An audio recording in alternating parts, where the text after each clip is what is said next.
Due to the graphic nature of this murder case, listener discretion is advised. This episode includes dramatizations and discussions of murder and assault. We advise extreme caution for children under 13. On the evening of December 20th, 1898, 35-year-old John Dunning was escorted out of a San Francisco courthouse and brought to the county jail. Guards ushered him through a sea of rowdy onlookers and reporters. The audience shoved one another just to get a glimpse at the man. According to the papers, his wife, Elizabeth, had been killed with a box of poisoned chocolates. He'd be testifying at the murderer's trial, but he hadn't been cooperating with the prosecution's questions. That earned him some time in the clink. John tried to remain calm and refused to acknowledge the jeering crowd, but there was one pair of eyes that he simply could not ignore. Those of his former mistress, Cordelia Botkin.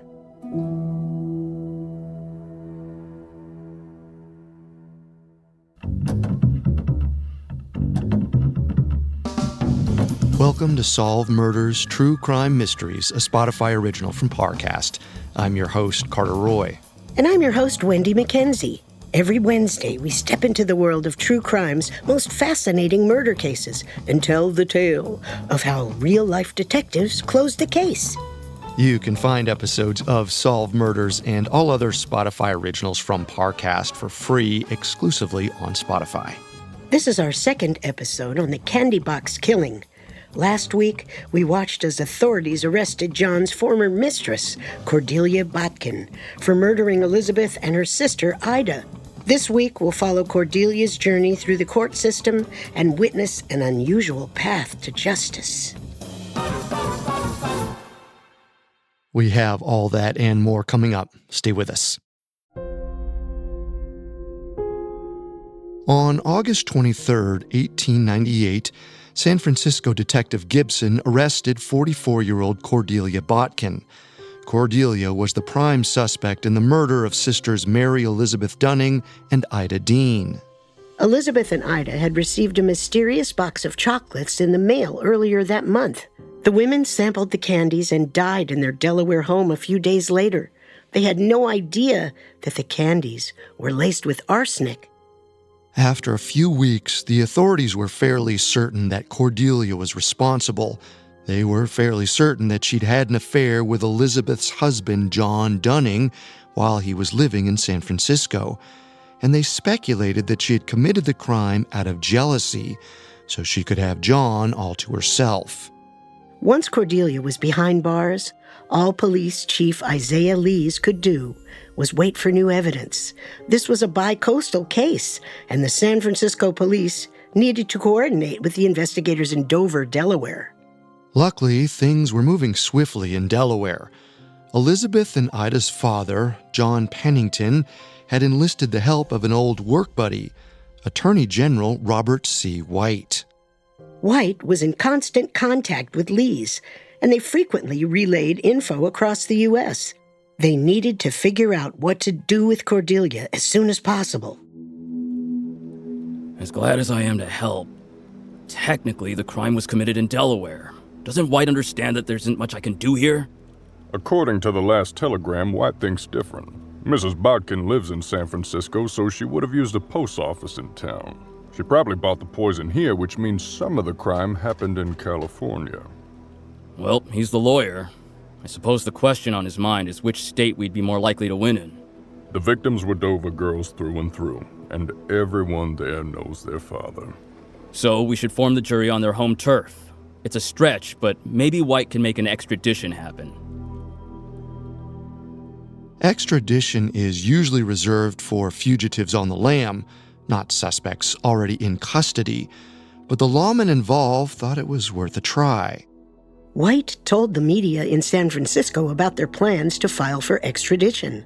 This amped up public interest in the case and seemed to jog the memory of a local candy shop clerk. Soon, his story was all over the news. Raymond Miller told police that he remembers a distinct sale he made 3 weeks ago, A suspicious-looking woman entered the Wave candy store in Stockton and requested a box of chocolates. However, when another clerk handed her the box, she removed each piece and replaced them with some she'd brought with her.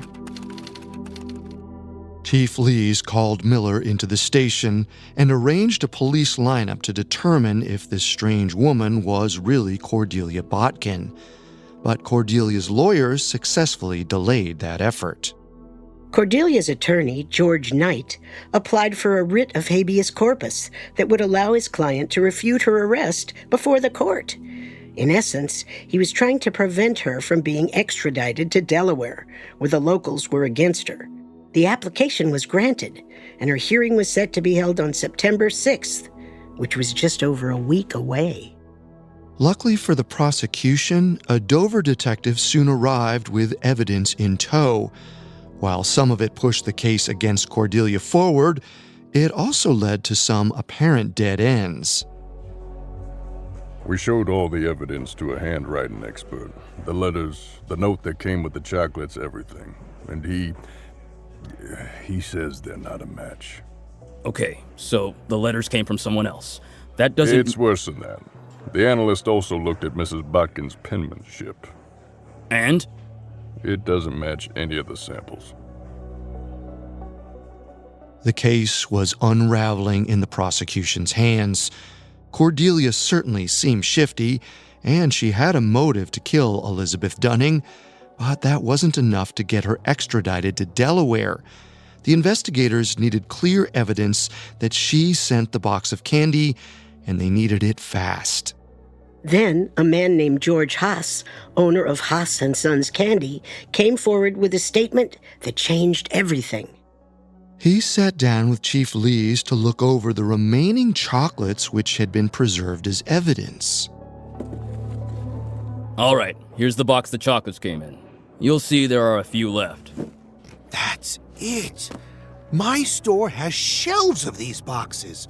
We're one of the only shops in California to use them. They're special order. Listen, you're not the first candy store worker to try to weasel their way into this case. Unless you've got something a little more substantial for me, we're done here. What about the chocolates themselves? Have at 'em. Aha! Just as I suspected. See this dimple right at the top? That's our coconut cream. And look here, we're the only shop in town to do this sprinkle of sea salt. I'm telling you, these are Haas chocolates. Later that day, officers came to Lee's with corroborating information. You know that little white handkerchief that was mailed with the candy box? Well, we traced it to a shop called the City of Paris. We talked to the staff, and Cordelia Botkin is a regular there. Nicely done, officer. There's more. In their records, it says that someone purchased one on August 4th. And guess what's 2 blocks down from that store? Haas Candy. Finally, the police had a concrete theory. As far as they were concerned, Cordelia replaced the candies from Haas Candy with the poisoned ones, then tied the box up with a fancy bow and added a dainty handkerchief as an additional gift. But one element was still missing. The investigators didn't know where Cordelia got the arsenic. They wondered if she bought it from the same neighborhood as the chocolates and handkerchief and scoured the area. Soon they came across the Owl Drug Store and found a pharmacy clerk who was eager to answer their questions. Sir, do you recall selling any arsenic in recent months? As a matter of fact, sometime around June, a woman came in asking for some. She said she needed it to bleach a straw hat. I told her there are far less dangerous chemicals she could use for that, but she insisted. Customers have to sign for arsenic, correct? Yes, her name ought to be here somewhere.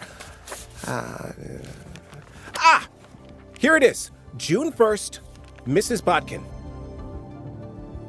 With all the pieces now in place, Chief Lees prepared to talk to Cordelia again. If she knew just how much evidence was stacking up against her, perhaps she'd drop her claims of innocence before time ran out. Coming up, the shocking witness testimony in an already unusual trial. They say time heals all wounds, but sometimes time can do anything but. Welcome to Cold Cases, the new Spotify original from Parcast. I'm Carter Roy. Every Monday, join me as I revisit the clues and miscues of some of the most elusive criminal cases in history. From burglary and arson to kidnappings and murder, each episode of Cold Cases explores the many types of crime, the many ways they remain unsolved, and how long it takes to find the answers, if ever. Will justice be served? Only time will tell. Follow Cold Cases free and only on Spotify. Now, back to the story. In early September 1898, Isaiah Lees summoned Cordelia Botkin to his office. Now that he knew she'd purchased arsenic from a pharmacy, it seemed just like a matter of time before she'd confess. Haven't you ruffled my feathers enough? Cordelia, I thought you'd like to know that my men paid a visit to the Owl drugstore. Oh, is that right? It's the funniest thing. Their registry has your name in it. It says you purchased arsenic on June 1st? Oh, come now. Arsenic has plenty of uses. It's great for removing stains. So, you confirm that you purchased it? I sure did. That's no crime.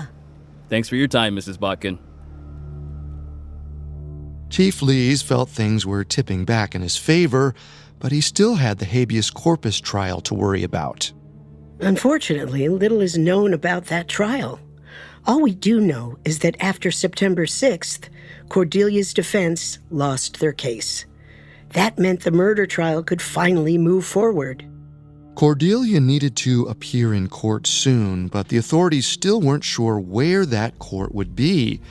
The prosecutors were trying to get her extradited to Delaware, and the defense wanted to keep her in San Francisco. After Chief Lees submitted the files to the governor of California, extradition was granted. But only a week later, the defense found a way to block it.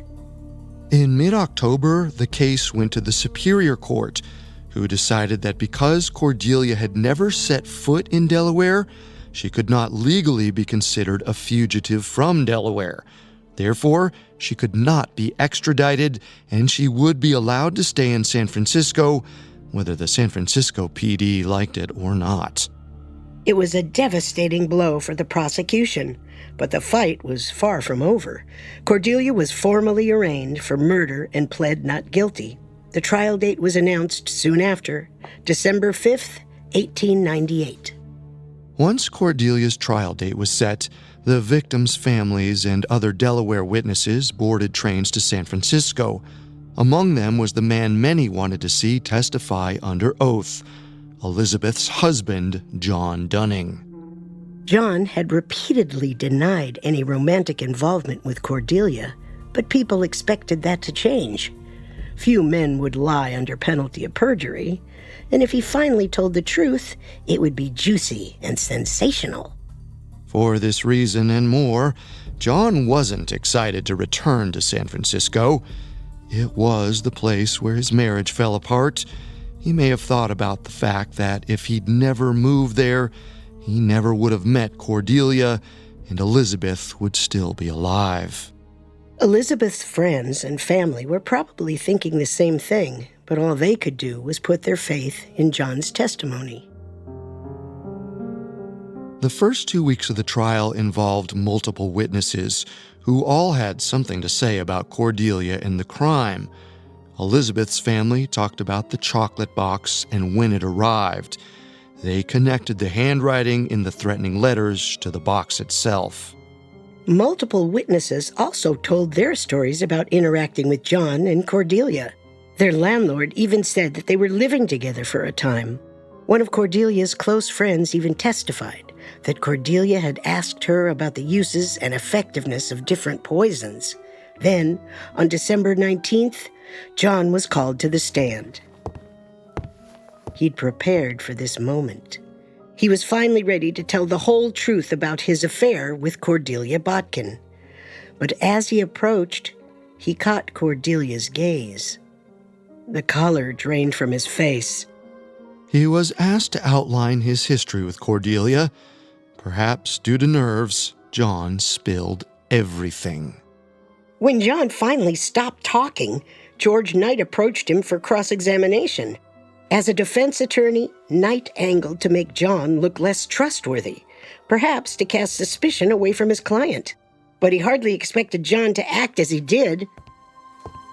Now, Mr. Dunning, I have it on good authority that Mrs. Botkin was not the only woman you had an extramarital affair with during your time in San Francisco. Is that correct? Yes, that is correct. And what are the names of these women? Mr. Dunning, please answer the question. Some names I know. Others I do not. Would you mind relaying the names you remember to the court, Mr. Dunning? No. Excuse me? I just need a moment to refresh my memory, that's all. Mr. Dunning, I order you to answer the attorney's question. No. This is outrageous. Mr. Dunning, if you cannot abide by the rules of this court, then you will be sent to county jail until you are ready to do so. Perhaps it will do you some good. The people of the courtroom were stunned, but more important than what John Dunning left out was what he admitted to.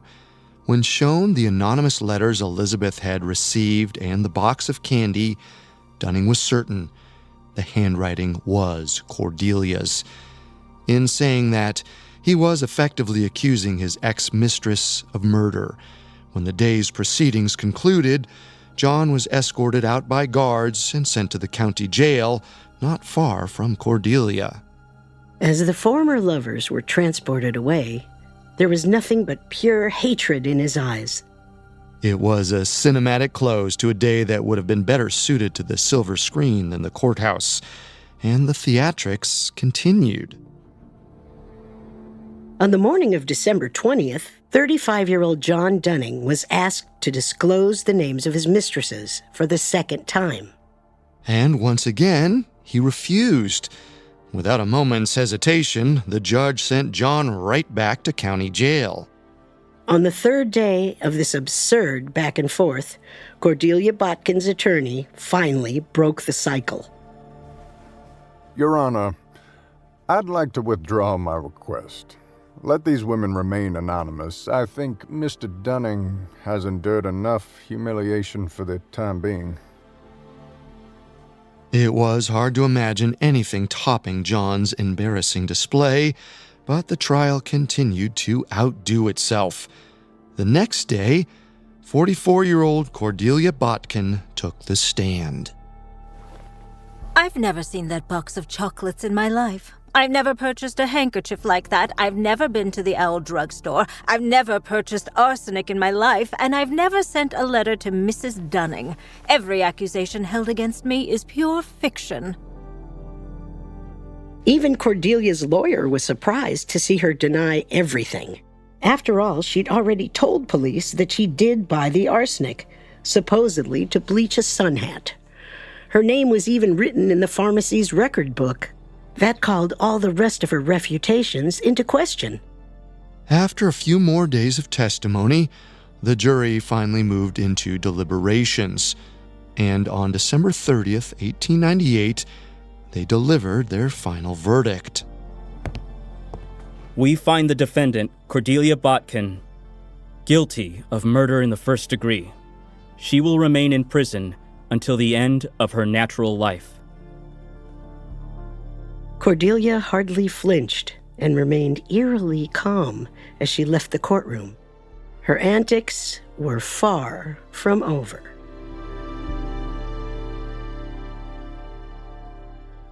Coming up, not even life in prison can slow Cordelia down. Now back to the story. On Friday, December 30th, 1898, 44-year-old Cordelia Botkin was sentenced to life in prison. After just 2 days behind bars, Cordelia started exhibiting some concerning behavior. She refused to leave her bed and lay motionless in her cell for hours on end. Guards became concerned for her well-being and alerted prison physicians. The doctors warned that this could be evidence of a serious nervous breakdown. Despite her weakened mental state, she was still needed in court for her formal sentencing.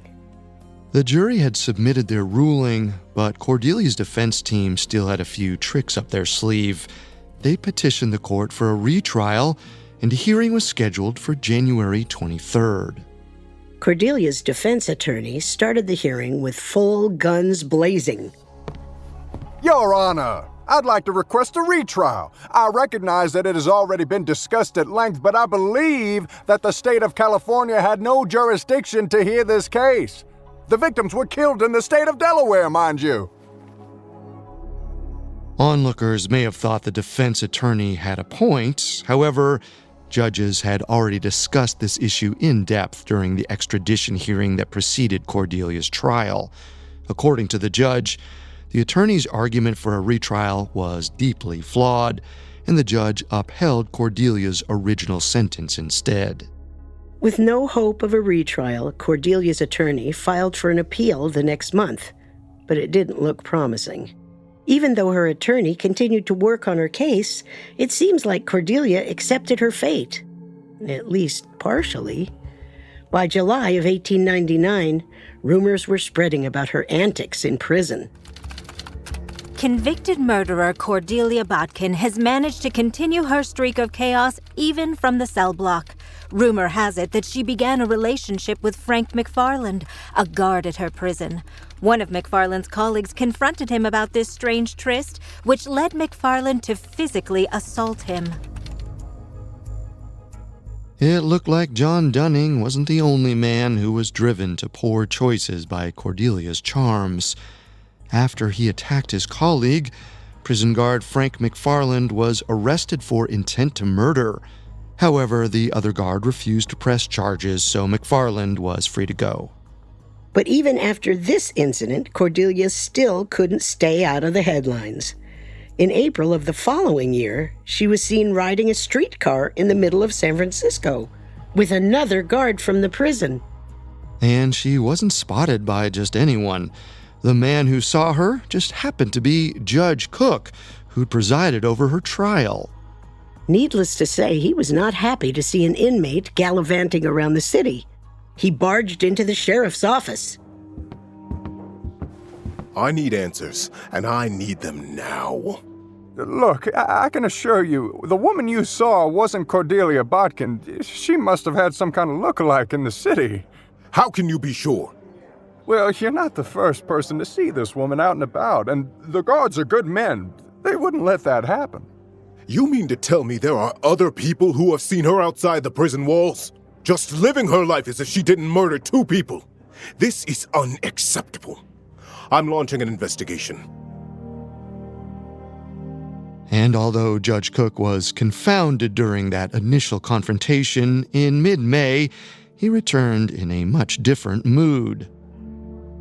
Listen up and listen good.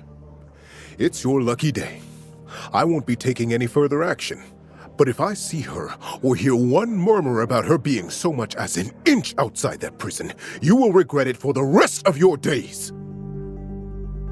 The judge likely backed down after he conducted his personal investigation.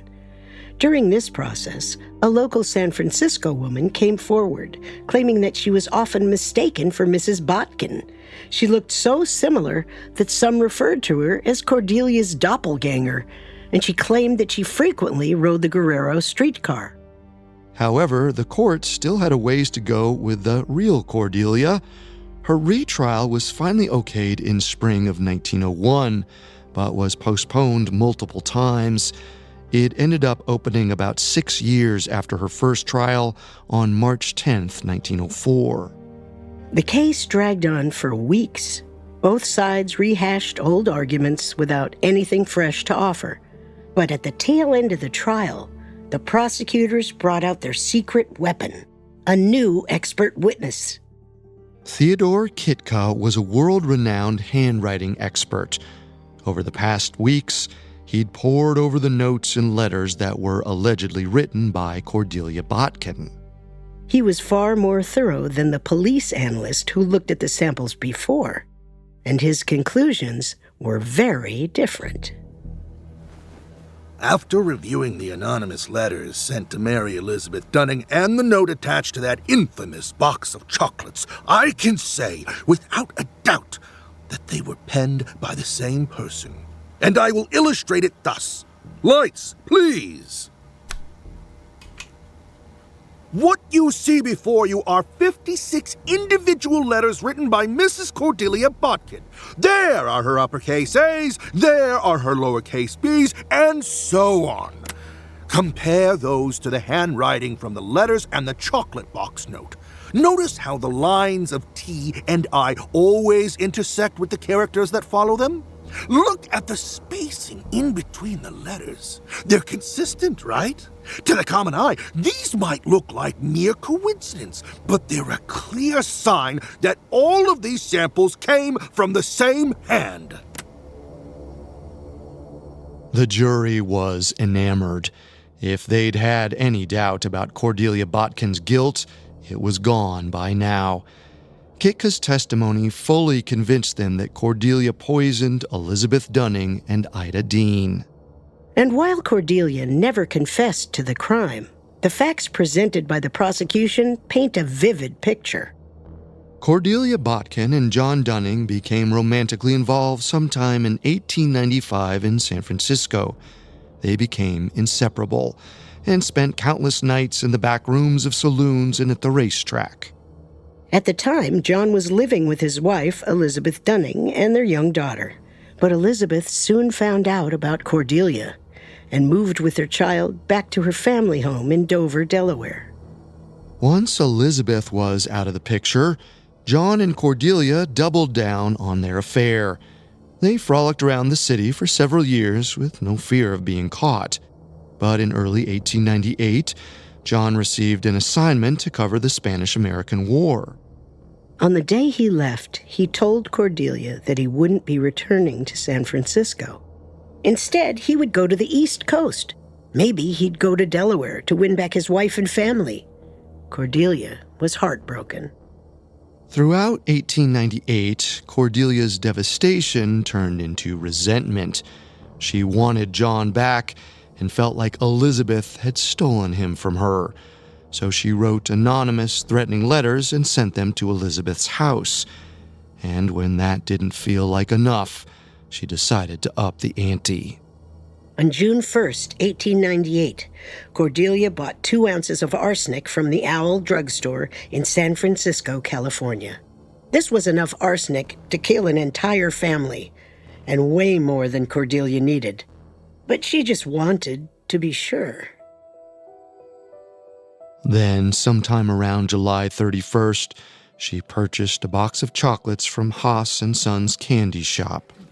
She carefully pushed the arsenic into the chocolates and used her thumb to seal the candy back up and cover her tracks. Then she tied it up with a ribbon and attached a note to the box that read, "With love to yourself and baby, Mrs. C." She then added a small handkerchief, purchased that summer from the City of Paris store, as an additional gift. Her hope was that Elizabeth and her child would eat the chocolates and die. Then, with his family out of the way, John would run back into her arms. She mailed them in early August of 1898, and they arrived in Dover on the 9th. 3 days later, Elizabeth Dunning was dead, and it looked like Cordelia's plan had succeeded. But there was one scenario that Cordelia didn't prepare for. She didn't realize that members of Elizabeth's family, like her sister Ida Dean, would try the chocolates and meet the same fate. This version of events made sense to the jury, and when it was combined with the new handwriting analysis, it seemed very convincing. So convincing, in fact, that the jury's final verdict didn't come as a surprise. We, the jury, find the defendant Cordelia Botkin guilty of murder in the first degree, and fix and assess the punishment therefore at imprisonment in the state prison for life. Despite the defense team's best efforts, this new jury ended up with the same conclusion as the old one. Cordelia was sent back to prison on April 7, 1904, and stayed there for the rest of her life. She was forced to watch from the sidelines while John Dunning, the man she'd killed for, moved on without her. Her only child, Beverly, died the next year at age 32. Then, in 1907, just 3 years into her sentence, John died of a brain tumor at age 44. She may not even have been informed of his passing. Cordelia died a few years later, in March of 1910, just a month after she'd asked to be released on parole on account of illness. She'd spent 11 years behind bars at that point. There were no clear signs of what killed her, but multiple reports stated that she had just lost hope in ever getting out of there. After that, her spirit simply broke. The candy box killer's story had finally come to its close.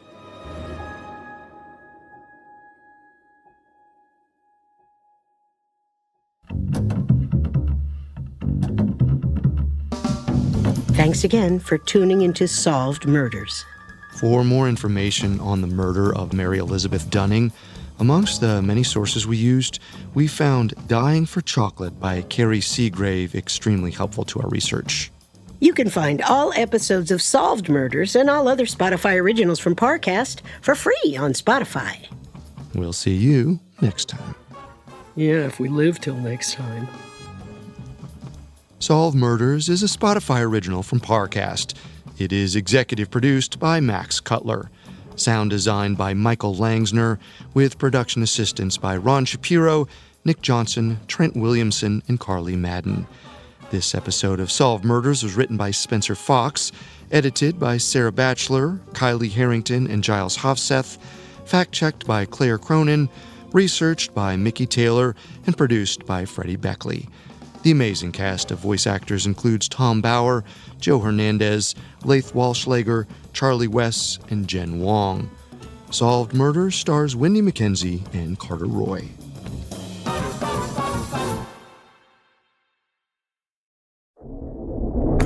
Hi, I'm Carter Roy, host of the Spotify original from Parcast, Cold Cases.